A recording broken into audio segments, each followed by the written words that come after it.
منين بيبتدي الماركتنج اصلا؟ فكره الكاستمر امباثي ماب. البرودكشن كونسبت، انتج كتير، وقف من العتبه اقول تعالى بص ب3.5 هتلاقي الناس اشترت منك تلقائي. ان انا ابقى فاهم العميل بيقول ايه، بيشوف ايه، بيعمل ايه، وبقى بيشعر بايه. خلي بال حضرتك، الجوبلس وورلد اللي احنا عايشين فيه في مصر ده اتس تشانس للناس اللي عندها سيلف براند. ايه الفلسفي اللي انا اشتغل فيها، ثم افهم العميل ازاي. يا عم انا عمال اقرا اي سوشيال ميديا، ناس بتعمل تريننجز في حتت وانت لسه بنظامك القديم. فين انت؟ احنا كده مطبقين من امبارح شغل.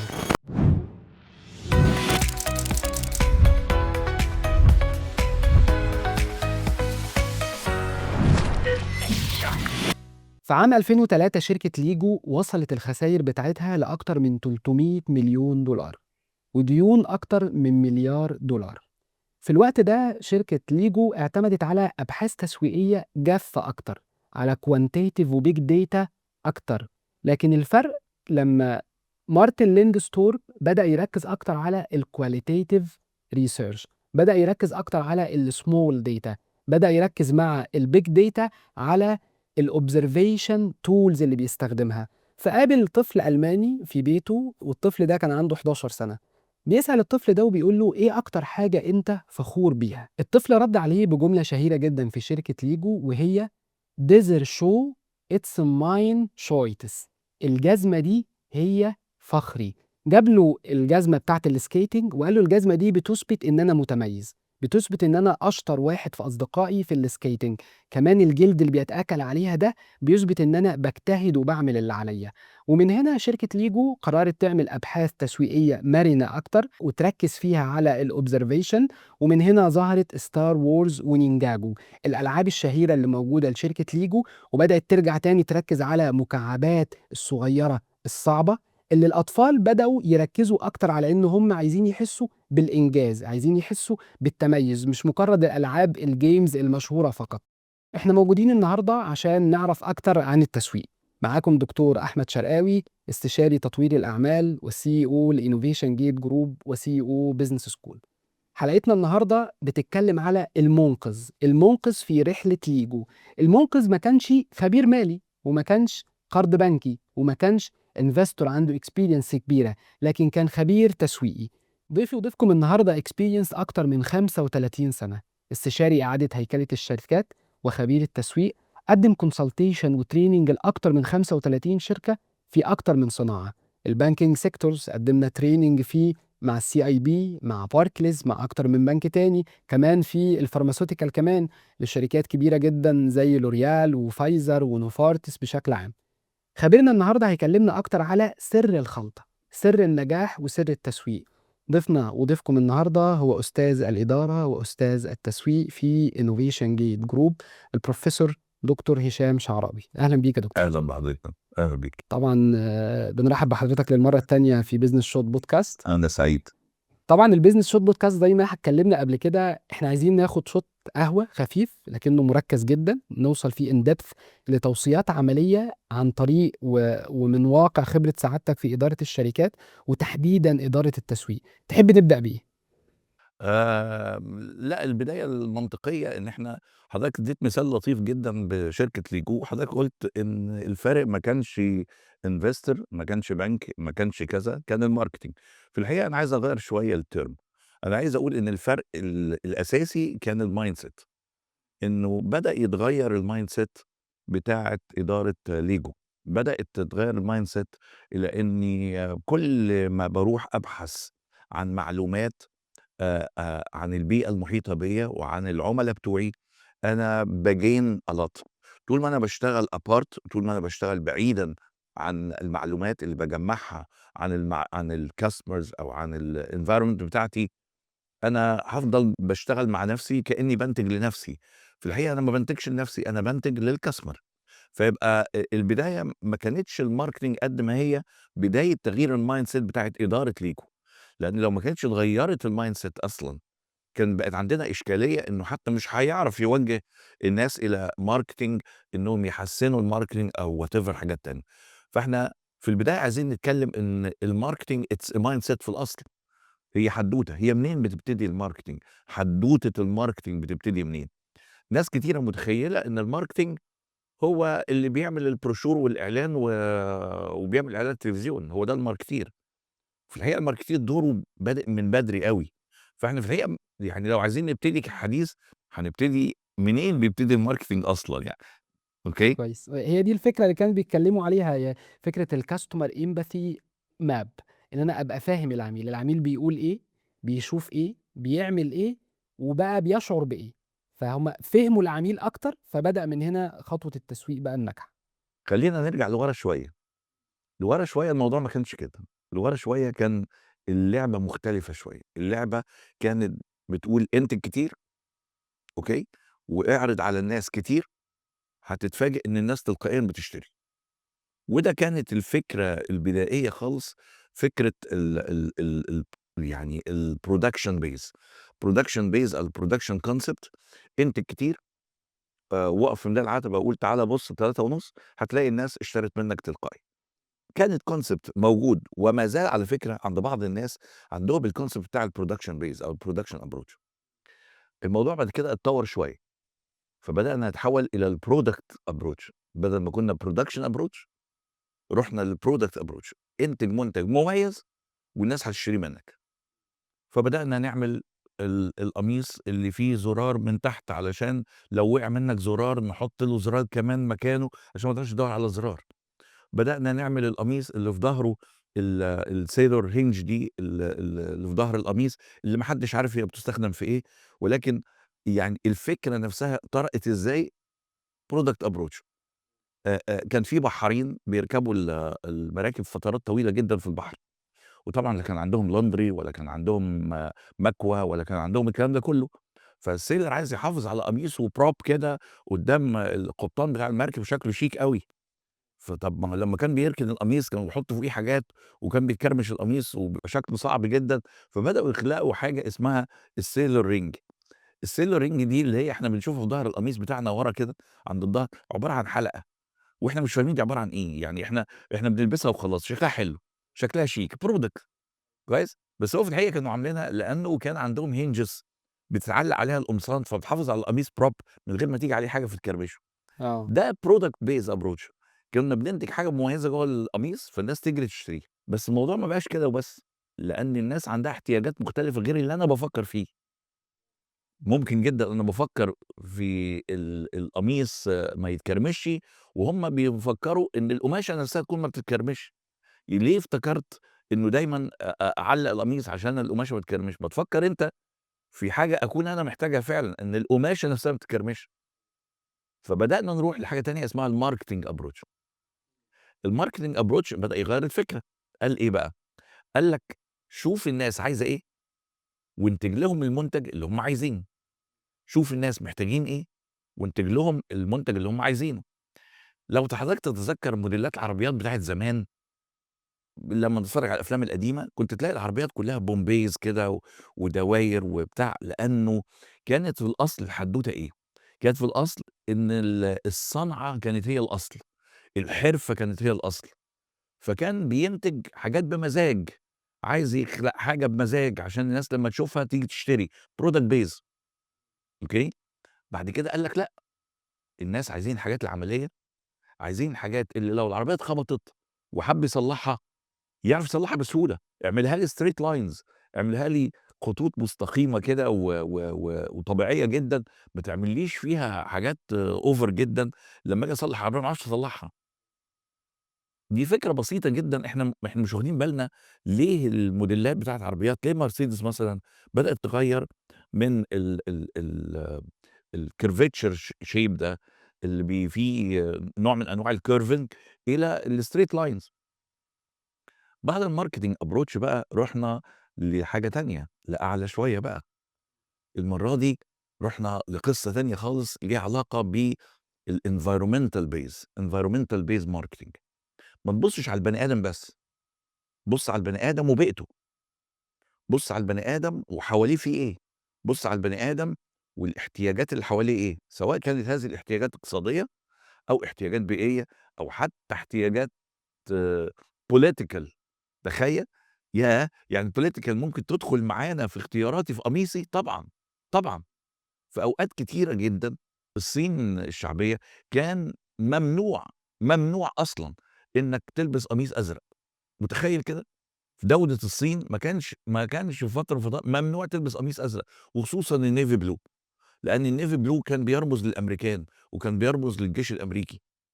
كانت كل الملابس بتاعتهم مرتبطة بألوان العلم الأصفر والأحمر، وحتى لو نراجع لغاية النهارده تلاقي في مباني كتيرة جدًا، وفي شركات كتيرة جدًا المداخل بتاعتها حمرا، كل مداخل الصين. يبقى إحنا كمان بدأنا نفكر في الenvironment حتى لو كانت سياسية.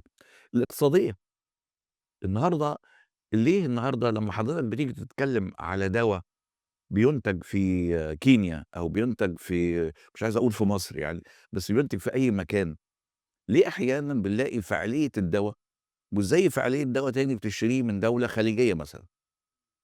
هنا في الاحتياجات الاقتصادية أدِّت إلى إن إحنا نحاول نلعب شوية في الingredients بتاعة الدوا علشان نحقق طلبات اقتصادية موجودة في البلد. أنا لو اشتريت بالسعر اللي بابيع بيه المادة الخام الفعّالة جدًا اللي موجودة في الخليج، هاشتريه بسعر غالي جدًا، ما حدش هيشتريه، أوكي؟ بس هذا الconcept رجع اتغيّر تالت مرّة كمان. بعد الenvironmental. بعد الenvironmental كمان، بقى عندنا concept تاني اسمه الholistic بقى. أنت ليه فكّرت إن العميل اللي موجود في البلد دي أو في المكان ده عميل واحد؟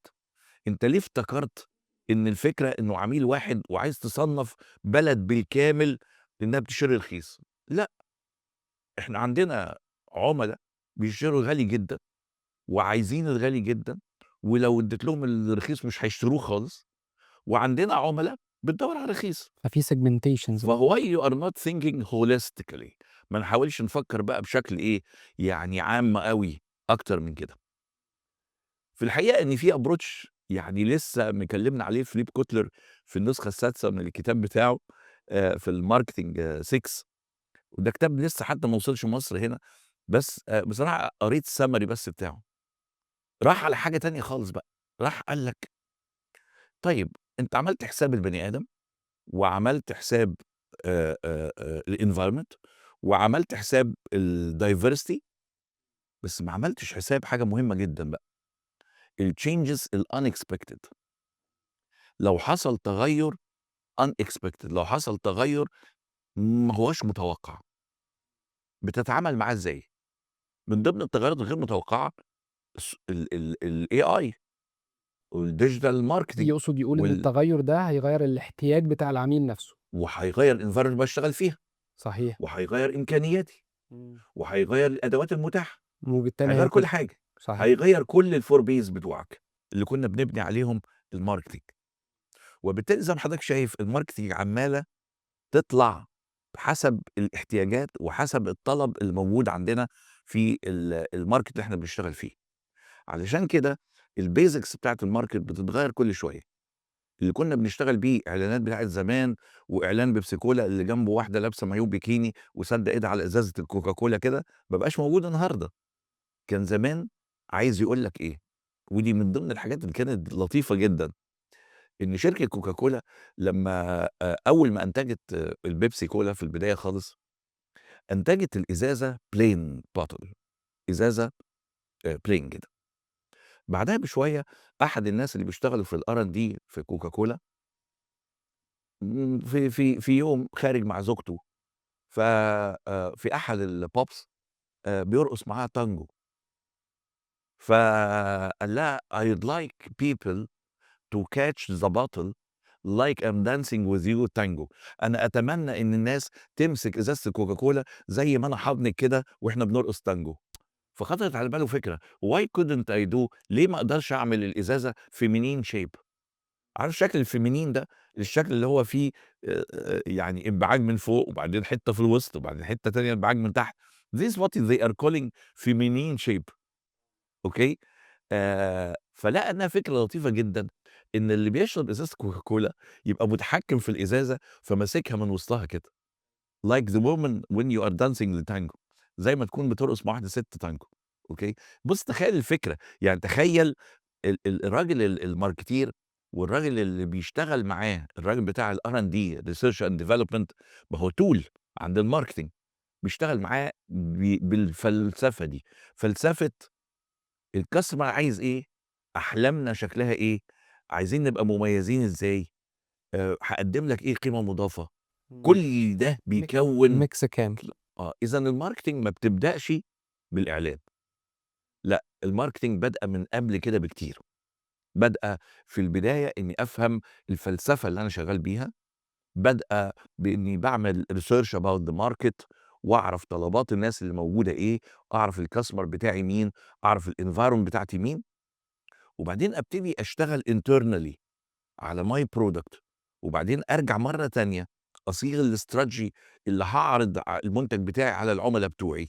ما أنا ممكن جدًا أعرض عليك منتج هايل جدًا وحضرتك محتاجه جدًا، بس حضرتك ما تشتريهوش، لأن طريقة عرضه كانت سيئة، لأن طريقة تقديمه كانت سيئة، لأن طريقة رسمه في ذهنك كانت سيئة. طب في سؤال عندي، حضرتك قُلت أفهم العميل الأول أو الأول كمان يبقى إيه الphilosophy اللي أنا هاشتغل فيها، ثم أفهم العميل إزاي. أعمل الاتنين دول إزاي؟ أو أقرر إن أنا إيه الفلسفة أحددها إزاي؟ رقم 2 إيه الtools وإيه الmodels اللي أقدر أفهم بيها العميل؟ في concept مشهور جدًا في الmarketing بدأنا نتكلم عليه recent كتير جدًا change before you changed. اتغيّر قبل ما يغيّروك. دائمًا أبدًا الcustomer بيبعت لك رسايل، دائمًا أبدًا حتى ما عندكش منتج، ما عندك منتج لسه مدخّله جديد، الcustomer عمّال يبعت لك في رسايل، يا تفهم الرسايل يا ما تفهمهاش، يا حضرتك تتلقى الرسايل بشكل جيد يا ما تتلقاش، أوكي؟ هادّي حضرتك example. إحنا بنشتغل في مجال الtraining ومجال الconsultation بقى لنا سنين، مننا المُصمم على نفس المدارس بتاعة زمان بتاعة الconsultation وبتاعة الtraining، منهج ادخل الclassroom قُل للناس المعلومة، بلّغهم المعلومة وبلّغها حلو أوي، اخرج واشكرهم وقُل لهم thank you والسلام عليكم، أوكي؟ خرجوا الناس ما عندهمش شعور بإنهم أخدوا added value بسبب إيه؟ بسبب إن حضرتك وصّلت لهم فكرك أنت، بس ما سمعتش منهم هم تلقّوا فكرك أنت ده إزاي، أسئلتهم كانت شكلها إيه، الfeedback بتاعهم شكله إيه، رَد الفعل شكله إيه، حضرتك ما فتحتش الinteraction channel. فبدأنا نروح لمدرسة تانية، لأ افتح الinteraction channel. طب بعدها الموضوع مش بس كده يا جماعة، ده أنا محتاج أattract الناس عشان يفضلوا متابعين معايا طول ال3، 4 ساعات. ما هو أنا لو ما قدّمتش معلومة أو حاجة تattract الناس، بقى عندي مشكلة. أنا ما فهمتش الناس صح، أنا ما فهمتش الناس بتتعامل إزاي. هو ليه البني آدم بيتاوب مني وأنا في وسط المحاضرة؟ هو ليه البني آدم بيعمل نفسه كده عنده مكالمة تليفون وبيخرج برّه؟ هو ليه البني آدم بينشغل عني برسمة بheart ووردة في الورقة اللي قدّامه؟ أنا لازم أفهم. فبدأت أفكّر كمان إزاي أattract أحافظ على انتباهه معايا. وراها بعدها شوية لقيته بيقول لي: "You are far behind." أنت بعيد أوي. يا عم أنا عمّال أقرا AI وأقرا social media ناس بتعمل trainings في حتت وأنت لسه بنظامك القديم، فين أنت؟ فلو حضرتك مش متابع إيه اللي بيتعرّض له هو من إغراءات أخرى، ها، بقت عندك مشكلة. لو حضرتك مش عارف مين الcompetitors بتاعك ومين الsubstitutes بتوعك، بقت عندك أنت كمان مشكلة. لاحظ إن في كل الرحلة دي أنت عمّال تراقب إيه، أنت عمّال تراقب الcustomer وتطوّر احتياجاته والظروف اللي حواليه، والتطوّر اللي لازم يطرأ عليك أنت. فبيحصل غالبًا كده، بيحصل غالبًا إن اللي بينسى طلبات العميل، وينسى إن العميل طلباته بتتغيّر من يوم والتاني، وإن الenvironment اللي حوالينا بتتغيّر من يوم للتاني، بيفشل وبيُقع وبيخسر أسواق كان ممكن جدًا في وقت من الأوقات هو مسيطر عليها. أيوه، يبقى لازم أبقى فاهم العميل كويس أوي، إمم. وأبقى باسمعه دايمًا.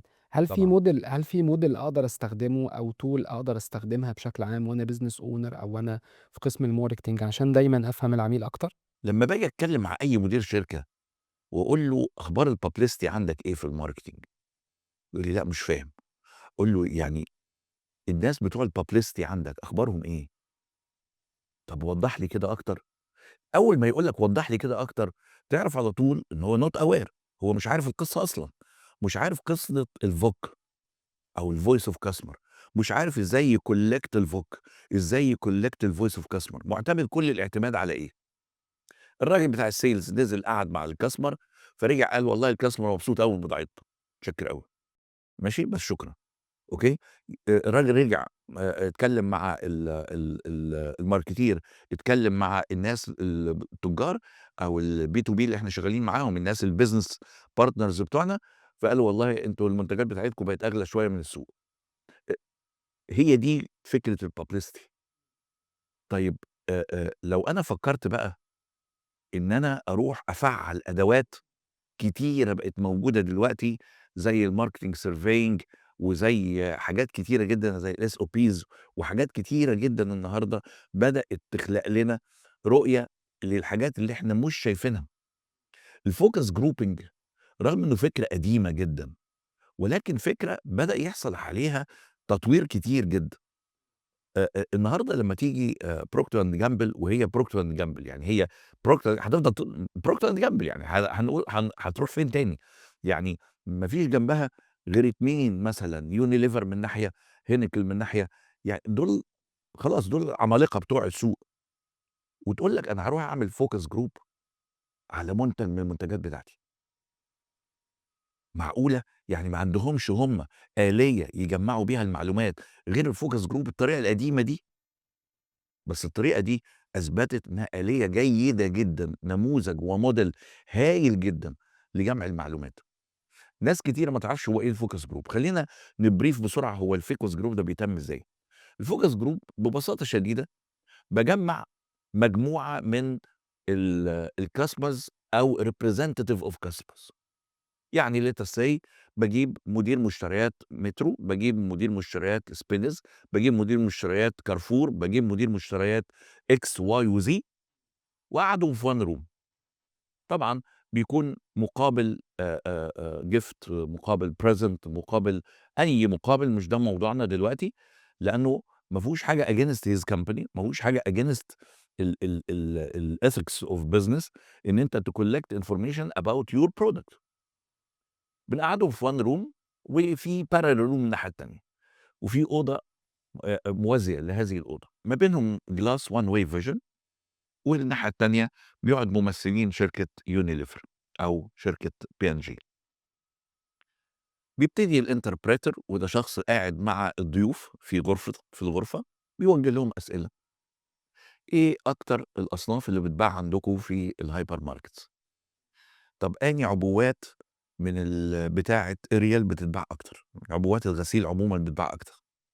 طب ليه الناس بتفضّل ده عن ده؟ كل ده ومندوبين Unilever قاعدين في الأوضة الparallel الناحية التانية، بيشاهدوا وبيسمعوا الإجابات بشكل حُر جدًا، بدون ما يعرف الclient أو بدون ما يعرف الguest هو هذا البحث لصالح مين. هو مستضيفينه بيسألوه عن آراءه في المنتجات المنافسة ومنتجاتي. نفس الوقت عندهم مايك بيربطهم بالinterpreter، لو خطر على باله سؤال بيوجهه الinterpreter يوجهه للguest والguest يجاوب. هذه الإجابات it's very direct لأنها جاية من مصادر الناس اللي محتكين بالsales، وكمان ما فيهوش دخل المصلحة لسبب بسيط، إن الطرف التاني he knows إنه بيتسأل صحيح بس ما يعرفش لصالح مين، فبيجاوب بمنتهى الحرية. تجميع هذه المعلومات بتفيدهم جدًا في إنهم يرسموا سياسة الmarketing الجديدة بالنسبة للمنتجات. هذا التكنيك ورغم إنه قديم جدًا، مش تكنيك النهارده ولا امبارح، ده تكنيك بقى له أكتر من 50 سنة، ولكنه طرأ عليه تحديثات في أساليب الأسئلة، في أساليب استقصاء البيانات وحاجات شبيهة بكده. التكنيكس كتيرة جدًا لجمع المعلومات عن الvoice of customer سواء كان بشكل مباشر أو من خلال media أو digital interpreter وintermediate ما بيننا وما بين الcustomer عن طريق حاجات ليها علاقة قياس ردود الفعل على السوشيال ميديا، على الweb sites بتاعتنا، حاجات أدوات كتيرة جدًا نقدر نقرا بيها ردود فعل العملا. ممتاز أوي، يبقى أنا الأول الأول طبعًا أنا عملت market research صح كده؟ الأول قبل ما عملت marketing research رُحت شُفت أحلامي إيه. طول ما أنت ما عندكش حلم، أنت ما تعرفش تشتغل. أنا فاكر كويس جدًا كنت بادرس في كندا، كنت بادرس مقدمة DPA في كندا، في كابلان يونيفرسيتي في كندا. وقتها كنت باشتغل في بوسطن، بوسطن في أقصى الشمال الشرقي من أمريكا، باسافر بالقطر 8 ساعات آآ every 2 weeks، يعني كل أسبوعين باروح أحضر محاضرات. فالرحلة طويلة شوية، أولًا كنت باخرج بعد الشغل، بعد يوم الجمعة العصر، بارجع على بيتي أو يعني تجاوزًا بيتي، يعني أوضتي يعني، أوكي، أجهّز حاجتي، كشكولي، كُتبي، غيره، وارجع أسافر تاني، آخد من السفر، كنت ساكن في سفر بعيد عن بوسطن، فلمّا ترجع تاني لبوسطن مسافة حوالي 60 مايل، برضه راجع تاني بعد الشغل خلّي بالك، ورجعت أخدت الtrain الساعة 20:00 بيقطع حوالي 8 ساعات، يدخل مونريال حوالي الساعة 4:00 ص.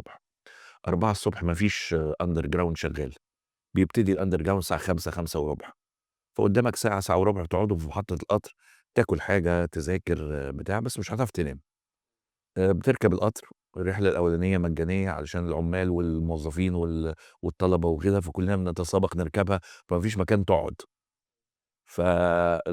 الunderground بيمشي حوالي ساعة إلا ربع ساعة، لغاية ما يوصلك عند الكامبس بتاع الجامعة، وبعدين تنزل من الunderground الtrain station، تمشي على رجلك حوالي 35 دقيقة لغاية ما تدخل قاعة المحاضرات. إحنا كده مطبّقين من امبارح شغل. بالضبط كده. فمتوقع تدخل أوضة الclassroom شكلك إيه؟ شبه نايم. فأول ما بادخل بادوّر على أقرب حيطة وأحط دماغي كده أنام كده نُص ساعة، ساعة إلا ربع لغاية ما الprofessor تخش أو يخش.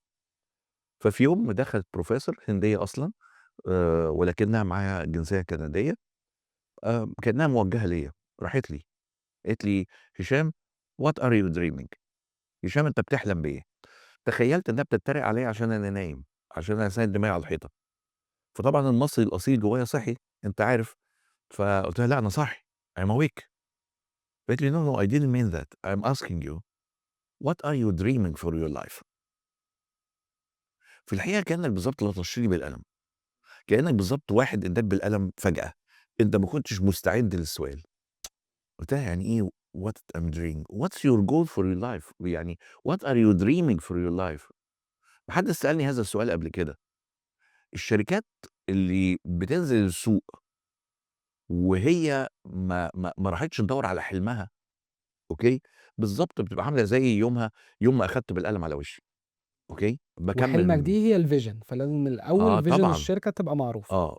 طبعًا رغم سذاجة الvision اللي قُلتها لها يومها يعني، ورغم سذاجة الفكرة اللي أنا قُلتها لها يومها يعني، أوكي، ولكن at least نبهتني إن I should have a dream. كل شركة لازم الأول تحط لنفسها its own dream، تحط لنفسها حلمها، أنا عايز أبقى فين؟ أصل كلمة أنا عايز أبقى فين دي هتحدد لك حاجات كتير أوي، هتحدد لك هاشتغل على مين customer، هاشتغل في أنهي environment، هاشتغل في أنهي market، طموحاتي حجمها قد إيه، هاصرف قد إيه عشان أحقق الطموحات دي، حاجات كتيرة جدًا. فلو حددت الحلم الأول ولو كان حلم مبدئي هتبتدي تشتغل عليه. يبقى الخطوة الأولانية إن أنا أشوف الvision بتاعة my organization، أنا عايز أشتغل إزاي؟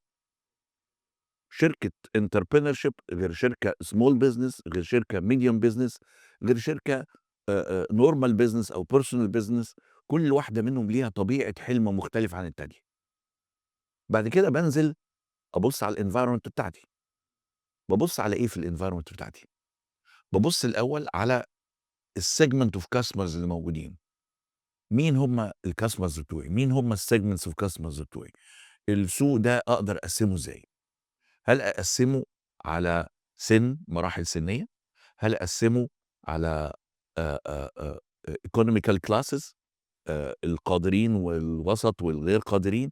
هل أقسّمه ناس well developed وفاهمين عايزين إيه، وناس تانية followers، وناس تالتة imitators، وناس كمان يعني late imitator والّا إيه؟ هل هاقسّمه رجالة وستات، أطفال ورجالة وشباب لازم أقسّم السوق وأعرف الsegmentation. فايدة الsegmentation إيه؟ الsegmentation بتخلّيني لمّا أعمل الslicing ده للmarket أقدر أفرّق ما بين احتياجات كل segment والتانية، أقدر أعرف أنا أنهي segment منهم اللي تناسبني قبل ما ابتدي أفكر أصلًا. once إن أنا عملت الsegmentation بابتدي أروح وراها إن أنا أقول طب أنا I will target with these products الsegment دي، وI will target with these products الsegment دي. إيه ده؟ يعني أنت ممكن تشتغل على 2 segments و3 segments طبعًا، طبعًا. شركات كتيرة جدًا ليه product وليه strategy of marketing مختلفة، وليه tools مختلفة، وليه رسالة مختلفة، رسالة دعاية وليه فلسفة marketing مختلفة. فتبتدي تحدد مين هم الtarget segments بتوعك. once إن حددت الtarget segments ناس كتيرة بتقف هنا بقى، وده اللي بالوم عليه marketing managers كتار. بيروح يحدد الtarget ويقول لك خلاص أنا الحمد لله أنا عرفت هاtarget مين. أيوه أنت عرفت هتtarget مين بس افترضت إنك شغال لوحدك. وافترضت إنك أنت عارفه فعلًا بقى، يعني عارف هو لا محتاج ما هو إيه. عرفوا خلاص، ما هو لمّا عمل segmentation عرفوا، ولمّا عمل targeting عرفوا، وعرف طلباته وعرف كل حاجة، بس نسي الأهم، نسي إنه مش لوحده في السوق، في competitors تانيين. طب أنا يا ترى بقى عايز الصورة الذهنية بتاعتي في ذهن العميل تبقى إيه؟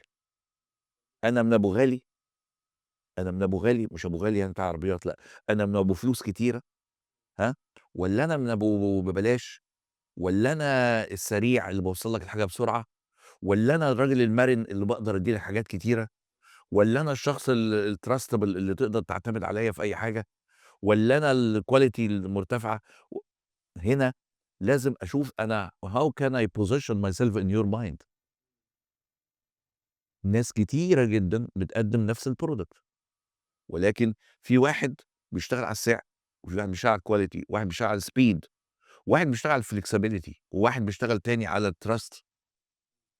أنا النهارده لمّا حضرتك يعجبك furniture بشكل معيّن، وتقول للراجل بتاع مصنع الfurnitures تقول له أنا عاجبني الموديل ده بس عايزه بقماش تاني، فيقول لك لأ هو كده.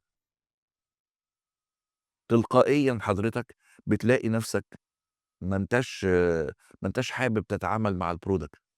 وهاسأل حضرتك سؤال بسيط خالص، لو دخلت أنت نازل من بيتك النهارده عايز تشتري قميص أبيض، سهلة جدًا، أنا نازل عايز أشتري قميص أبيض.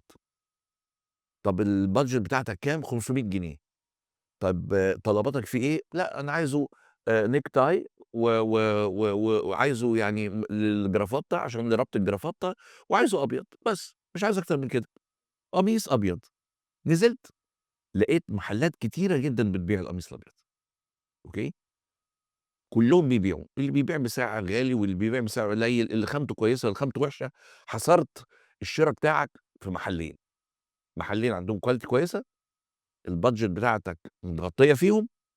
دخلت عند الأولاني، عندك قميص أبيض؟ قال لك أيوه، عندي أبيض وعندي منه الأزرق وعندي الnavy blue وعندي الروز وعندي الأصفر وعندي البوستاش وعندي. مسكت الخامة عجبتك، السعر عجبك، فقُلت شوف المحل التاني كمان. دخلت المحل التاني، عندك قميص أبيض؟ قال لك أهو. فسألته عندك ألوان تانية؟ قال لك لأ، مش حضرتك عايز أبيض؟ أهو الأبيض. يا ترى احتمالات الشرا هتكون في المحل الأول والّا في التاني؟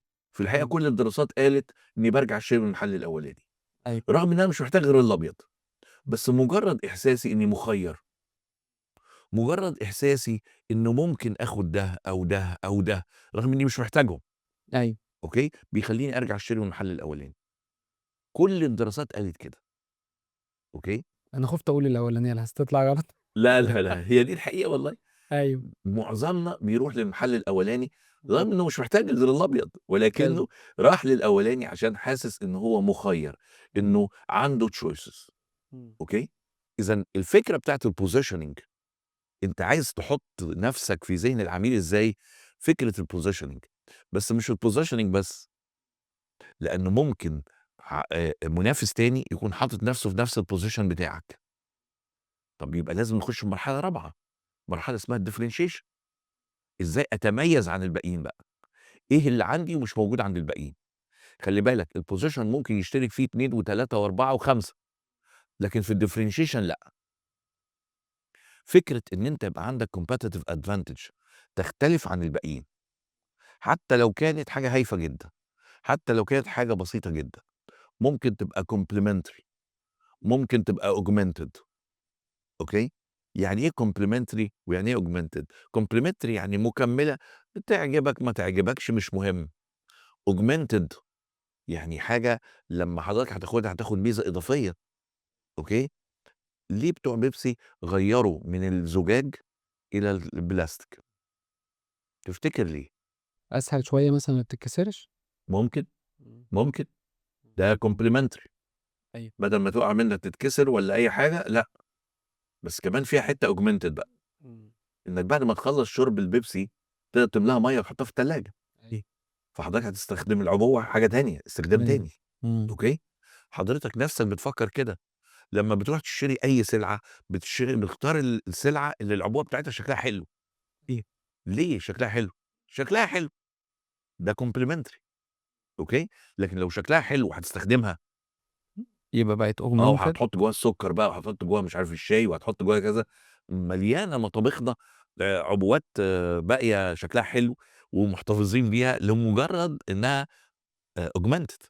أوكي، إذًا أنت لازم تdifferentiate في عقل العميل.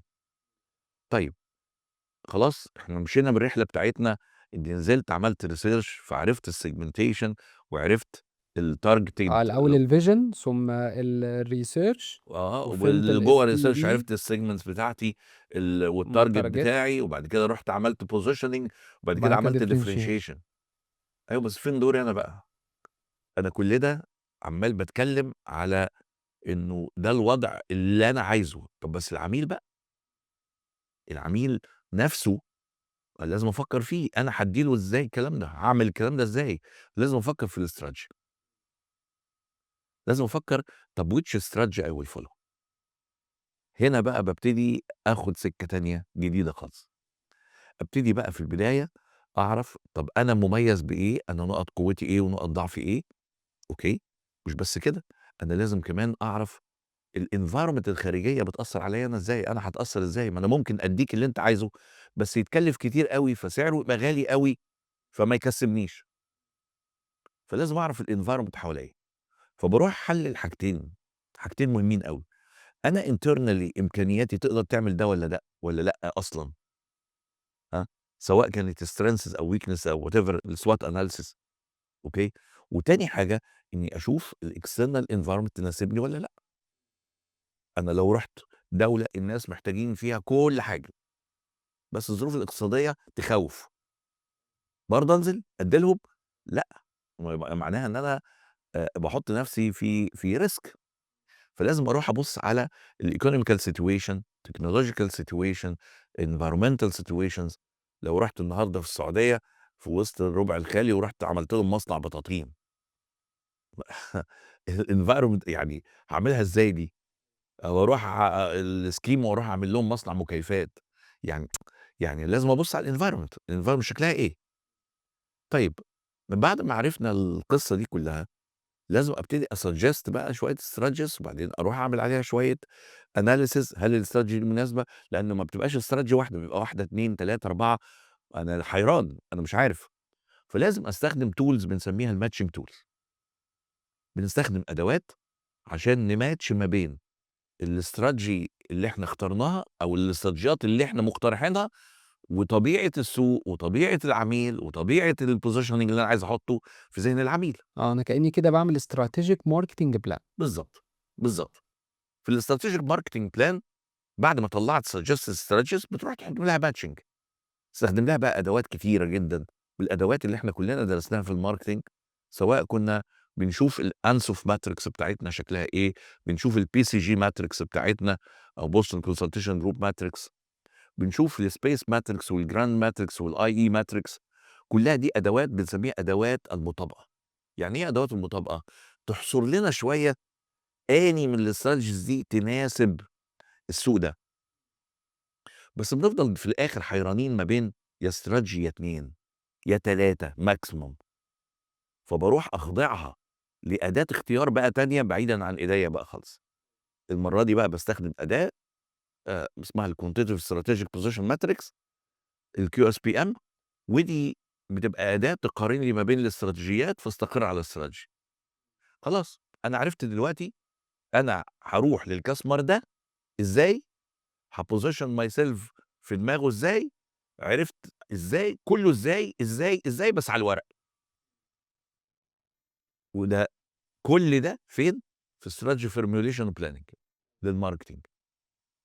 بس على الورق، في النهاية ورق، محتاج تطبيق بقى. أنا محتاج أطبّق، أوكي، محتاج أشوف how can I implement.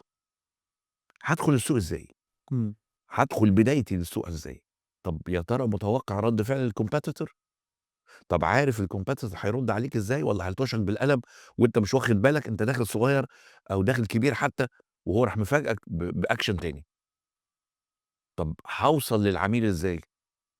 هاوصل له بدعاية وإعلان بone to one contact. إيه ده ممكن أوصل له كده بone to one؟ طبعًا، في سلع كتيرة ما بتشتغلش one to one. طب هابيع له إزاي؟ إيه الchannels اللي هابيع من خلالها؟ هابيع من خلال retailers، هابيع بنفسي، هابيع من خلال السوشيال ميديا، هابيع له من في hyper markets. هابيع له إزاي؟ هاوصل له إزاي؟ أوكي؟ طيب أنهي سعر هاحطه؟ أنا كل ده كنت عمّال أتكلم مع نفسي، ما كنتش عامل حسابي بقى إن هتيجي عليَّ مرحلة لازم أحط سعر، عايز أحط سعر على السلعة. فهاحسب التكلفة بتاعتي وأزوّد عليها هامش. دي الطريقة التقليدية، إنما إحنا عندنا 12، 15 طريقة بنسعّر بيهم. طريقة الcost plus اللي حضرتك قُلتها، أحط تكلفتي، أحط عليها هامش، أوكي؟ طريقة تانية بنسميها الcompetitive pricing. الناس بتبيع بكام في السوق؟ ما أنا ممكن جدًا تكلفتي تبقى عالية أوي. قِسها على الbusiness بتاعنا، على أي business إحنا شغالين فيه، تلاقي نفسك تكلفتك أحيانًا بتكون عالية أوي، ومع ذلك تحط سعر ما يخلقلكش كل أحلامك، إنما يخلق لك تواجد في قلب السوق النهارده. ظروف المنافسين إيه؟ يعني تفتكر بيبسي ممكن تغلّي سعرها تخلّيه مثلًا الكان ب25 جنيه وكوكاكولا لسه 15؟ لأ، مش ممكن، مش ممكن. مش ممكن. إيه اللي بيحصل؟ إيه اللي بيخلّيهم يغلّوا في نفس السعر؟ ما لاحظتش الفكرة دي، إن المنافسين أشد يعني أشد المنافسة، يعني من ألَدّ المنافسين، ولمّا ده يغلّي جنيه يوم، في نفس اليوم ده يغلّي جنيه. هل رَد فعل تفتكر؟ هل أنت متخيل إنه رَد فعل؟ بيكونوا متفقين يعني؟ أو على الأقل متفقين ضمنيًا عن طريق الmarketeers. الmarketeers بيشمّوا بعض. يعني إيه بيشمّوا بعض؟ يعني أنا كmarketeer قبل ما أغلّي السعر، باكون نزلت السوق وعملت شوية researches وعملت شوية استبيانات وسألت الناس الretailers وسألت العُملا وسألت حاجات كتيرة، نفس الأشخاص دول اللي أنا بابيع لهم بيبسي. فبيحصل contact غير مباشر بيوصّلوا لبعض هذه المعلومة. يعني هل منطقي حضرتك تعقل إن مثلًا Ariel لمّا تزوّد 20 جنيه Persil بتزوّد معاها في نفس اليوم 20 جنيه؟ أنت متخيل إن ده منطقي؟ طبعًا مش منطقي. المنطقي إيه؟ إنه في أسلحة خفية، أسلحة من تحت الترابيزة وأسلحة من فوق الترابيزة بنتبادلها مع السوق حتى لو ما أعلناهاش، أوكي؟ مين اللي بيلعب الدور ده؟ الماركتير. الماركتير اللي بيقرا السوق، فبيقول بدءًا من يوم كذا كوكاكولا مبلغة الريتيلرز بتوعها إن كرتونة الكانز هتزيد بكذا. فيا جماعة إحنا عايزين نجهز لهذا الموضوع. تفتكر يعني بيبسي وكوكاكولا قاعدين مستنيين بعض لمّا يشوفوا إعلان بعض في رمضان والتاني يعمل الإعلان بتاعه؟ لا طبعًا. متخيل كده؟ لا طبعًا. اشمعنى ده ما بيستخدمش المغنيين بتوع ده والّا الممثلين بتاع ده، وده بيستخدم ناس مختلفة عن ده، تفتكر ليه؟ إمم. ما هو بيبقوا قاريين بعض من قبلها، دي شغلانة ماركتير، إمم. إمم. أوكي؟ إمم. فمسألة مهمة جدًا الcontinuous contact مع الmarket وlistening to the market. فكرة الpricing فكرة مهمة. يبقى كده فكرة يبقى إحنا الcompetitive قُلنا price أول نوع cost اللي based هو cost price. plus، تاني نوع اسمه الcompetitive price. إمم. النوع التالت بقى واخد بالك، اسمه lead price. أنا ما ليش علاقة أنت بِعت بكام، يا سيدي إن شاء الله تبيع ب100، أنا هاحط سعر لأن استراتيجيتي في الوقت ده أنا عايز أحط السعر ده. أنت بتحط ب100 أنا هاحط ب80 أنا حُر، أو أنت بتحط ب100 أنا هاحط 500 أنا حُر.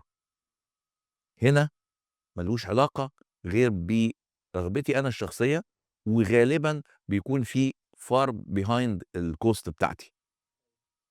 أحيانًا بنروح نحط أسعار تانية بيسموها الniche price. الniche price أنا ما باتنافسش مع اللي موجودين في السوق دول، أنا حاجة تانية خالص، أنا غيرهم، أنا في بلد غير البلد. عمرك شُفت Rolls Royce بتحط لك إعلانات عن أسعارها؟ ما بتقولش الأسعار خالص. نهائي، إمم. نهائي، أوكي؟ عمرك شُفت Volvo بلاش Rolls Royce، عمرك شُفت Volvo بتحط إعلانات لنفسها؟ ما بتحطش، نادرًا ما بتلاقي Volvo بتحط إعلان لنفسها، أوكي؟ وغالبًا بتحطها على الcommercial items، إنما الitems الضخمة الكبيرة الniche ما بتحطلهاش، أوكي؟ هنلاقي شركات كتيرة جدًا من الشركات الضخمة جدًا بتشتغل بحاجة اسمها الniche pricing. niche price يعني أنا ما ليش علاقة بالناس، أنا ما ليش علاقة بالكل، أنا باحط سعر لأن أنا مميز جدًا.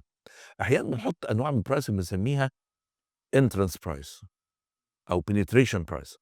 الpenetration price أنا داخل السوق وأنا عارف إن سعري قليل جدًا من السوق، في منتج لطيف جدًا في السوق حاليًا دلوقتي مش عايزين نعمل إعلان عنه، بس هو منتج مميز. نعمل إعلان عنه ما دام مميز. لأ صحيح والله، يعني في منتج اسمه chocolate cake أوكي، أو chico cake. chico cake النهارده نزل من حوالي 4 أشهر، نزل ب10 جنيه، العبوة ب10 جنيه، هو فعلًا مميز، حلو جدًا، م ومصروف عليه، مصروف عليه كquality، مصروف عليه كعبوة، مصروف عليه كpackage مختلفة عن الpackage ده الموجودة في من السوق. كابري والّا منين؟ من مش متأكد من اسم الشركة. آه. النهارده نزّل 15 جنيه، نزّل مع فرق بسيط في شكل العبوة، بدل ما كانت إليبسويد، بدل ما كانت شكل إليبسويد قلبته tart cake، قلبته على شكل tart cake. في الحجم في حوالي زيادة حوالي 20%، أيوه، لكن السعر زيادة لكن 50%. الزيادة 50%. هو غيّر السعر بناءً على إيه؟ بناءً على الrequest، بناءً على الrequest. أنا دخلت penetrate ب10 جنيه كويس، بعد شوية بدأت أtest الrequest فبدأت أعلّي السعر بتاعي according to the request، أوكي؟ أحيانًا بيبقى في عندنا seasonal pricing، منتجات تلاقيها في season قليلة وفي season غالية، تكييفات، أوكي؟ الfood stuff في رمضان، أوكي؟ تلاقي أسعار مختلفة تمامًا. أحيانًا بتبقى customer price، الretailer بياخده بسعر، الend customer بياخد بسعر، الwholesaler بياخد بسعر. أحيانًا volume price، volume price اللي هياخد 1000 قطعة هياخد بسعر كذا، اللي هياخد 500 قطعة هياخد بسعر كذا، 100 قطعة بياخد بسعر. أنواع الpricing ما فيش أكتر منها، أوكي؟ ف ممكن أفكّر كمان في الmarketing مش بس في الprice وإزاي أوصل للعميل والسوق اللي باشتغل فيه، لكن كمان فكرة الpackaging. الpackage هتتغيّر من عميل للتاني للتالت، ياه! يعني ممكن package لعميل تبقى بشكل، وpackage لعميل تبقى بشكل تاني؟ ممكن. عندنا أوقات كتيرة جدًا حضرتك ما بتلاحظش هذا الكلام، بس هل كيس الشيبسي كُلّه نفس الthickness؟ لأ ما بيختلف ساعات. لاحظتش، ما لاحظتش. عايزك تلاحظ بقى في المرات الجاية، هتلاقي العبوات الصغيّرة جدًا، أوكي؟ العبوة الصغيّرة الكيس الthickness بتاعه أقل من thickness الأكياس الكبيرة. آه. ليه؟ ليه؟ مش عشان الحجم، مش عشان الحجم، بس علشان ده هيقعد في إيد اللي بياكله قد إيه، وده هيقعد في إيد اللي بياكله قد إيه، آه. أوكي؟ وcost طبعًا ليها related بسعر السلعة، ده بيدفع أكتر فمحتاج يحس إن يحس إنه بياخد الكيس. حاجة valuable وماسكة نفسها كده وحاجات زي كده، أوكي؟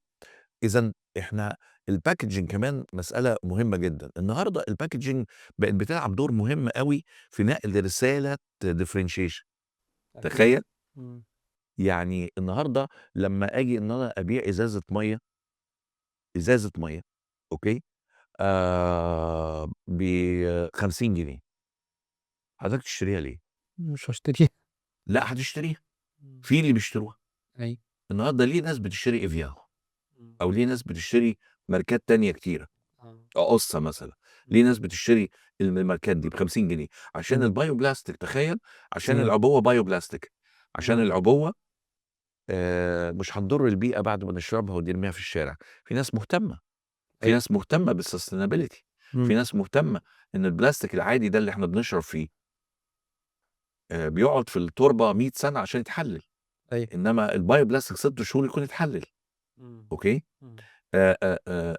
هل حضرتك لاحظت الcover بتاع إزاز المَيّة ليه لونه متغيّر؟ ساعات بيبقى أبيض، ساعات بيبقى أزرق أزرق. فاتح، ساعات آه. بيبقى أزرق غامق، ساعات إمم. بيبقى أحمر، ساعات بيبقى أسود، ساعات بيبقى أخضر، ساعات بيبقى دهبي، وساعات بيبقى فضي، والّا إمم. ده نوع من أنواع الfashion يعني عشان يبقى شكله حلو يعني؟ إمم. حضرتك فكّرت فيها؟ لأ، ما فكّرتش أنت ما بصراحة. فكّرتش فيها، بس اللي محتاج ده هيفكّر فيها. إمم. الفروقات ما بين غطيان إزاز المَيّة بتعبّر عن محتوى المَيّة، آه. أوكي؟ المَيّة الأزرق الفاتح دي مَيّة عادية جدًا، ولكن معالجة مكررة بشكل معين. الكحلي مَيّة ومحطوط عليها mineral بكثافة معينة. الأسود فيها vitamins اللي هي فيها أفيان، اللي أنت بتدفع 50 جنيه أنت بتدفع مقابل الvitamins، أنت بتدفع مقابل البايوبلاستيك، أنت بتدفع مقابل حاجات كده. الأحمر ده من آبار كلها صخرية، يعني عميقة، يعني المَيّة أنقى. إحنا ما أخدناش بالنا من ده، اللي الغطا أحمر. اللي غطاها أحمر، إحنا ما بنفكّرش في ده. كويس؟ إنما هو عايز ينقل message للcustomer بتاعه عن طريق حاجات بسيطة جدًا لمين؟ للcustomer المهتم. الcustomer العادي ها، بيدّي له الحاجات العادية وكُلّه بيشرب مَيّة وخلاص وانتهينا، يالّا بركة على كذا، على كذا، على كذا، كُلّه موجود في السوق. يا ترى حضرتك فكّرت الsickness بتاع البلاستيك ما بتمسكش إزاز ساعات تلاقيها loose وساعات تلاقيها rigid إمم، مين فيهم أحسن؟ الريدجيت أكيد طبعًا. لأ، الloose تصدّق بقى؟ أها. إحنا ها؟ مشينا على نفس البيبسي فقُلنا قصدي نفس لأ، الشيبسي، لأ، فقُلنا زي الشيبسي. لأ، في الحقيقة لأ، في الحقيقة إن دايمًا اللوث هو bioplastic إمم. هو ما هواش rigid الbioplastic ما بيبقاش rigid ما بيبقاش ناشف، آه. أوكي، يزداد القساوة بتاعته ها، لو إمم. تُرِك، آه. لأنه ده بيبقى ما قبل التحلل، إمم. يعني عايز أقول لحضرتك إيه، تفاصيل صغيرة جدًا تفاصيل بيهتم بيها. صغيرة جدًا، جدًا، جدًا، أكيد اللي صرف على هذه التفاصيل مش عارف إنها ضايعة في الهوا. إمم. أكيد عارف إن دي هتخلق حاجة عند الcustomer بتاعه. إمم. طب نزلنا وعملنا implementation وعرفنا هنوصل للعميل إزاي، وعملنا pricing وعملنا وعملنا pricing وعملنا differentiation. packaging وعرفنا هنخش السوق إزاي بس كان وعرفنا عندي سؤال في الpackaging، هل الpackaging برضه كconcept تنعكس على الservice كمان لو أنا باقدّم خدمة؟ لأ، لأ، الpackaging مش موجودة في الservice ولكن ليها بديل، ليها بديل تاني مش موجود في الإيه، في الcommodity مش موجود في السلعة. هو إيه، حتى لمّا تيجي تبُص على البيز بتاعة الproduct commodity تلاقي الناحية التانية S's يعني هنا تلاقي بيز وهنا تلاقي S's الservice بتخش بقى، تخش طريقة الservice، طريقة التقديم، أسلوب التقديم. حضرتك دخلت restaurant لقيت الwaiter جاي داخل معاك وجايب لك كوباية المَيّة وفي نقط مَيّة بتسقّط منها، شعورك إيه؟ أنا مبسوط. مش سعيد، مش سعيد، أوكي، رغم إنها مَيّة وسليمة ونضيفة وما فيش مشكلة خالص. إمم. جايب لك إزازة مَيّة مقفولة، بس المَيّة الندى بتاع المَيّة بينقّط منها، مش سعيد، مش مبسوط، إمم. أوكي، دي حاجة هايفة جدًا، إزازة مقفولة، المَيّة اللي جواها أنت متأكد من نقائها، أيوه. بس ليه بتتضايق؟ الخدمة دي مش بتحس إن ما فيش رعاية، ما فيش كينس في تقديم السلعة، هو ما اهتمش أوي إنه ينشّفها قبل ما يجيبها لك مثلًا، أوكي، في الحقيقة الفرق ده في أسلوب تقديم الservice مقابل الpackaging تلاقيه تقريبًا واحد، أنا باقدّمها لك إزاي، أنا باقدّمها لك بأنهي أسلوب، أيوه. أوكي، أيوه. فلأ في الservice طبعًا في في الحاجات اللي فيها servicing أسلوب الservice في حد ذاته الmethodology of servicing بتمثل شبه الpackaging ممتاز أوي. طيب نرجع بقى لبعد الpricing، إحنا عملنا pricing. خلاص أنا عرفت أنا هادخل السوق إزاي، وهاقدّم نفسي إزاي، وهاقدّم بسعر إيه، وهادخل وهاعمل maneuvering مع الcompetitor إزاي. بس أحيانًا بتقابلنا مشاكل بقى. دخلت السوق ودخلته غلط.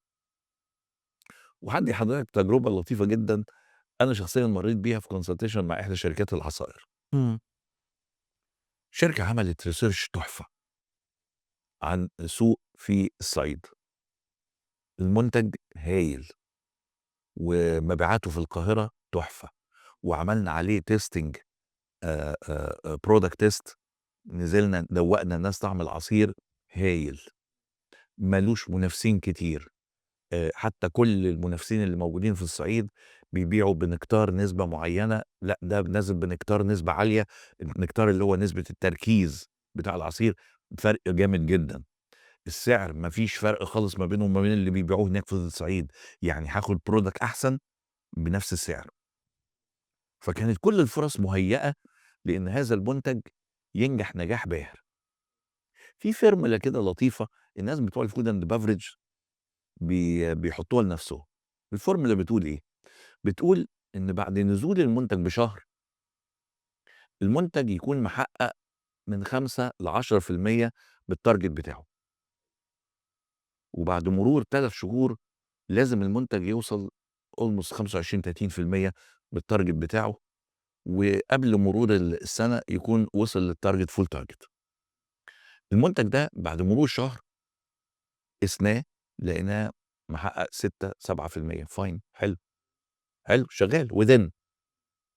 بس بعد شهر ونُص اتفاجئنا إن هذا الtarget بينزل ل4 و3%. المفروض يزيد ل25 و30. فين المشكلة؟ نزلنا نسأل، ندّي لناس عينات من العصير يقولوا العصير تحفة، عصير جميل. ننزل نسأل على الأسعار اللي في السوق، أسعارنا تمام. بس أغفلنا نقطة مهمة جدًا لم يجبنا عليها إلا مستخدم نهائي للسلعة الأصلية، وبياع أساسي للسلعة الأصلية، هي الpackage. الpackage المنتج ده كان عبارة عن كيس من tetra pak كده، وليه جنبه nozzle كده، nozzle زي البزازة كده، تحطها في بُقّك وتشرب. العميل في الصعيد الشكل ده بالنسبة الشكل ده له. بالنسبة له مُزعج. آه. يعني لو هو يعني القريحة لو بايظة ماشي طبعًا. يعمل كده لأ، في القاهرة عادي، الشباب ماشيين عادي جدًا، آه. وما سببناش أي مشكلة. أيوه. إنما في الصعيد كانت مشكلة بقى. يا أبويا أمشي إزاي كده وأنا حاطط بتاع البِزّة وحاططها في بُقّي كده؟ يعني خُد بالك هو شايفها إن الموضوع ده عيب جدًا. فبدأت الناس تعزف عن العصير مش عشان جودته، ولا علشان إنه كويس والّا وِحِش، ولا إن سعره ولا الكلام ده، إنما الpackage. تخيّل! الpackage قالوا لنا التجار الناس كلّها بتشتكي من طريقة شُربه، طريقة الشُرب. مش قادر يُقف قدّام المحل حاطط بُقّه على البتاع كده وحاطط حاجة في بُقّه وبيشربها. تخيّل لمّا غيّرنا هذا النموذج بزجاجة بقى، في نفس التجار، بنفس العصير، بنفس الكمية. boom، boom. الmarket حصل فيه boom وباع بكمية غزيرة جدًا. أوكي. أنا عايز أقول لك إيه، أقول لك إن إحنا محتاجين برضه من وقت للتاني بعد ما بنimplement في الmarket إنه إحنا نروح نشوف الlesson learned. ما إحنا بنتعلم من تجربتنا. وأنا قُلت لحضرتك لسه في البداية باقول لحضرتك إيه change before you changed. اتغيّر قبل ما تتغيّر أنت. يعني ما هو العميل لو لقاك أنت مُصِر على إنك بتنزّل حاجة هو مش عايزها هيعمل إيه؟ هيغيّرك بقى. هيغيّرك أنت، إمم. هيروح للمنافس بتاعك. حتى في شغلنا كده. لو حضرتك ما غيّرتش نَفْسك مع الوقت هتتغيّر، هيغيّروك، هيجيبوا غيرك اللي بيعرف يعمل حاجة كويسة. أوكي. وبالتالي فكرة مهمة جدًا إن أنت to test الmarket، to test implementing الmarket، to test رَد فعل العميل، to test ردود فعل الcustomers. ردود فعل الcustomer بتدّي لك رسايل قوية جدًا how to improve yourself and how to develop yourself. ونفرّق هنا ما بين improve وdevelop بقى، عشان في بعض الناس بيتعاملوا معاهم على إنها حاجة واحدة. إيه الفرق بقى؟ improve دايمًا after negative. وdevelopment after positive. يعني إيه؟ يعني لو أنا اكتشفت عيب عندي في المنتج بتاعي I should improve، إمم. لازم أصلّحه، في تغيير. الاتنين فيهم تغيير، بس واحد منهم تغيير عشان أعوّض النقص اللي كان عندي، أعوّض الdeficiency اللي كانت عندي، أصلّح الdeficiency اللي كانت عندي، ده improve لكن الdevelop بامشي على نفس الline بس بincrease. وبincrease benefit وبincrease competitive advantage وبincrease my position في الmarket وبincrease my segments ده في الimprove. في الdevelop. في الdevelop. في الdevelopment after positive. إمم. دايمًا إحنا لمّا نيجي نتكلم على موظف أداؤه مش كويس بيقول لك حُطّه على الimprovement plan. يعني إيه على الimprovement plan؟ يعني حُطّه على خطة كده يصلّح أداؤه فيها، لو ما صلّحش أداؤه قُل له باي باي عصفورة، سلام باي باي، مع السلامة. لكن لو موظف شايفينه كده unique وpromoting و و و و وwilling أعمل له development أعمل له plan. development في يوم من إمم. الأيام هيبقى مدير. بس أنا عندي سؤال في الجزء ده، يعني معنى كده الstrategic marketing philosophy وplan اللي إحنا عملناها دي، نقدر نطبّقها كمان على نفسنا؟ لأنه طبعًا. حقيقةً أنت في مصر الوظايف موجودة، مش موجودة، المرتبات قليلة، المرتبات كبيرة، فكرة البطالة أصلًا نفسها كمشكلة، فهل أنا محتاج بقى أطبّق كمان الconcept of marketing كمان عليّا كشخص؟ طبعًا. آآ آآ خلّي بال حضرتك أنا بس ما كنتش عايز أفوّت إن أنا أكمّل الجزئية اللي فاضلة في الmarketing. أنا بعد ما قِست الimplementing بتاعي، ده مش كفاية على فكرة، أنا محتاج أevaluate الstrategy كلّها بقى، بعد فترة زمنية، بعد سنة، بعد غيره، أنا محتاج إن أنا أروح أevaluate الstrategy بتاعتي، أشوف هل حققت الplanned targets، أروح أشوف هل حققت لي الmarket share بتاعي، هل حققت لي الposition بالنسبة للcompetitors أنا بقيت فين بالنسبة للcompetitors، هل حققت لي تغيير في ذهن العُملا بالنسبة لي أنا، العُملا بقوا بيبصوا لي بشكل مختلف، وده الجزء التالت في في الstrategy. إحنا عملنا formulation وعملنا implementation، فاضل في الآخر أعمل evaluation. هاجي على سؤالك بقى بتاعنا إحنا كبني آدمين، هل إحنا كمان محتاجين نعمل لنفسنا؟ طبعًا. أنا لسه باقول لحضرتك who is not changing he will be changed. اللي مش هيتغيّر الناس هتغيّره، الناس هتبدّله. الفلسفة دي بتبني ما نسميه بقى إحنا الself branding أو الmarket personal branding. هل حضرتك بتعمل لنفسك branding والّا لأ؟ دي نقطة مهمة، أوكي؟ أنا دايمًا أقول للشباب في الجامعة أو في أي مكان بادرس فيه، باقول لهم خلّي بال حضرتك الjobless world اللي إحنا عايشين فيه في مصر ده it's a chance للناس اللي عندها self brand مش العكس. it's not a challenge. الناس شايفينه challenge. الchallenge أو الopportunity من وجهة نظر مين؟ أصل كلمة challenge أو كلمة opportunity دي من وجهة نظر مين؟ دي من وجهة نظر حضرتك وأنت باصص لإمكانياتك، حضرتك وأنت باصص لنفسك. فأنت you need to do self branding for yourself. You can market yourself. حضرتك لازم to market yourself. أسوّق لنفسي. طب أسوّق لنفسي إزاي؟ هامشي معلّق يافطة أنا مش عارف إيه الأشموني مؤلف الجنة البائسة؟ لأ، لأ طبعًا زي محمد عوض لمّا كان في المسرحية، لأ طبعًا، مش هاعمل كده. بس آآ دائمًا أبدًا في عندنا بيسموه الsilent self branding. الself branding الصامت، اللي يعني أعمالي تدُل عليَّ. أنا باعمل إيه، أنا باقدّم إيه مختلف. حضرتك دخلت بنوك، بتتعامل مع موظف معيّن في البنك، ما لقيتهوش النهارده، بتروح لافف وخارج. طب لفيت وخرجت ليه؟ ما أنا رايح البنك. لأ أنا داخل البنك عشان عارف إن الدكتور أحمد بيقدّم لي الservice بالشكل اللي أنا عايزه، بيقدّم لي القيمة اللي أنا عايزها بشكل مختلف. لمّا ما لقيتوش، عرفت إن أنا هاخد قيمة أقل، فقُلت خيّمت ما بين أأخّر يوم، أجي بُكرة والّا آخد قيمة أقل. لو أنا مستعجل وموضوع القيمة ديّة يعني تأثيرها عليَّ، هاقول خلاص بقى هو الأمر لله والمرّة الجاية أبقى آجي ألاقيه إن شاء الله. لكن لو أنا بادوّر على القيمة دي، أروح لده. إحنا عندنا طريقتين لإرسال الرسايل سريعة، عندك البريد المصري، البريد المصري السريع، وعندك الDHL. البريد المصري السريع ممكن يبعت لك رسالة للسعودية يكلفك 700 جنيه. وعندك الDHL بتبعتها لك ب4000 جنيه. بتروح للDHL ليه؟ عشان في قيمة مضافة، في brand هنا، في value، في brand. الbrand له تَمَن، الbrand له اسم.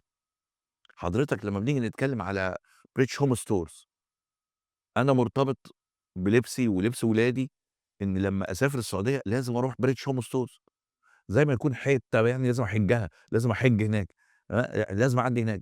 إيه ارتبطت في ذهني أنا بقيمة مضافة. ده self branding للمكان، self branding. نفس الكلام حضرتك بتعمله لنفسك. لمّا نقول الدكتور أحمد شرقاوي، يبقى الدكتور أحمد شرقاوي اللي هو مشهور بكذا، اللي هيدّيني القيمة دي. القيمة بقى عبارة عن إيه؟ بتختلف، حسب إحنا بنشتغل فين أو عايزين نوصّل قيمة شكلها إيه. في بعض الأشخاص إحنا بنسميهم كده universal branding، في أي حاجة يعملها هو brand. ما بيقبلش حاجة يعملها ما يكونش فيها brand. ما بينفعش ييجي مثلًا محاضرة مش محضّر، ما بينفعش ييجي محاضرة والناس تخرج تقول واو. ما بينفعش إنه يبقى أب مش brand. ما ينفعش يبقى personal in life in social relationship ما يبقاش brand والناس تفضل فاكراه. دول إحنا بنسميهم كده الuniversal brander. أوكي؟ دول ناس حابين يبقوا كده.